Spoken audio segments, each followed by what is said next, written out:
सुंदर वन के एक कोने में मूसलाधार बारिश हो रही थी।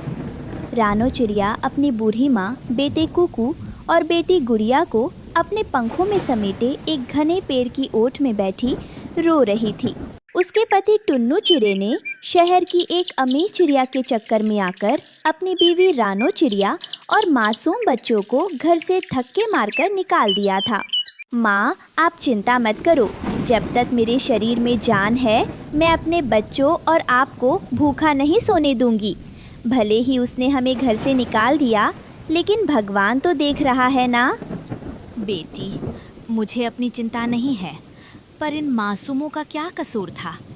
टुन्नू इतना पत्थर दिल कैसे हो गया?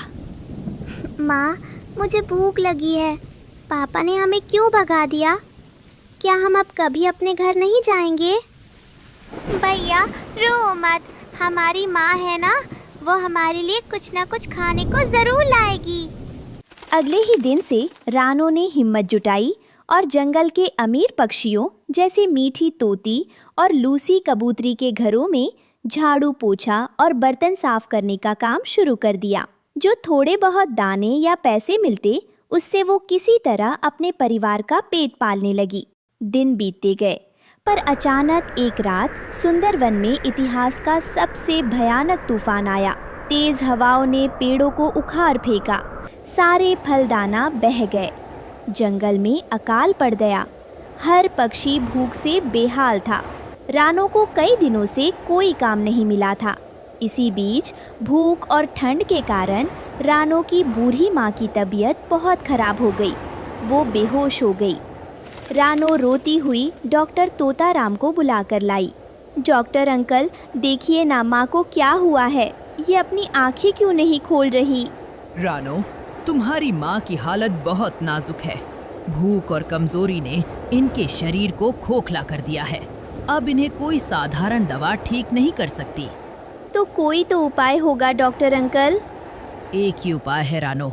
यहाँ से बहुत दूर बर्फीले पहाड़ों के पार एक जादुई सेब का पेड़ है।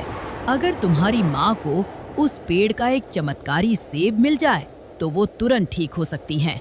लेकिन वो रास्ता बहुत खतरनाक है। वहाँ जाना जान जोखिम में डालना है। मेरी माँ ने मुझे पालने के लिए अपनी पूरी जिंदगी लगा दी। आज अगर उनकी जान बचाने के लिए मुझे यमराज से भी लड़ना पड़े तो मैं पीछे नहीं हटूंगी। मैं जादुई सेब लेकर आऊंगी। रानो बर्फीले पहाड़ों की ओर उड़ चली। थककर चूर होने के बाद आखिरकार वो उस बर्फीले पहाड़ की चोटी पर पहुंची, जहां सोने की तरह चमकता हुआ जादुई सेब का पेड़ था। जैसे ही रानो सेब तोड़ने के लिए आगे बढ़ी, तभी एक गूंजती हुई आवाज आई। ठहरो ए नन्ही चिड़िया, तुम कौन हो और मेरे जादुई फल को छूने की हिम्मत कैसे की? क्या तुम्हें अपनी जान का डर नहीं? प्रणाम हे देववृक्ष, मैं एक बेसहारा माँ हूँ। मेरी बूढ़ी माँ नीचे जंगल में मौत से लड़ रही है। डॉक्टर ने कहा है कि सिर्फ आपका एक सेब ही उनकी जान बचा सकता है। दया, मैं इतनी आसानी से किसी को फल नहीं देता। तुम्हें मेरे 3 सवालों के सही जवाब देने होंगे। अगर तुम हार गई तो तुम यही बर्फ बन जाओगी। क्या तुम्हें मंजूर है? मुझे मंजूर है। मेरी माँ की जिंदगी के आगे मेरी जान कुछ भी नहीं। पूछिए महाराज। तो मेरा पहला सवाल सुनो। इस दुनिया में सबसे बड़ा योद्धा कौन है? एक माँ। एक माँ अपने बच्चों और परिवार के लिए पूरी दुनिया से लड़ सकती है, हर दर्द सह सकती है। इसलिए माँ से बड़ा कोई योद्धा नहीं। उचित उत्तर। अब दूसरा सवाल। वो कौन सी चीज है जो बांटने से कभी कम नहीं होती बल्कि और बढ़ती है? ज्ञान और सच्चा प्रेम। आप जितना दूसरों को प्यार और ज्ञान देंगे, वो उतना ही आपके पास लौट कर आएगा। बहुत अच्छे। अब मेरा आखिरी और सबसे कड़ा सवाल। अगर तुम्हें धन दौलत और अपने परिवार के स्वाभिमान में से किसी एक को चुनना हो तो तुम क्या चुनोगी? मैं अपने परिवार का स्वाभिमान चुनूंगी। बिना स्वाभिमान के महल भी एक पिंजरा है और स्वाभिमान के साथ एक पेड़ की डाली भी स्वर्ग है।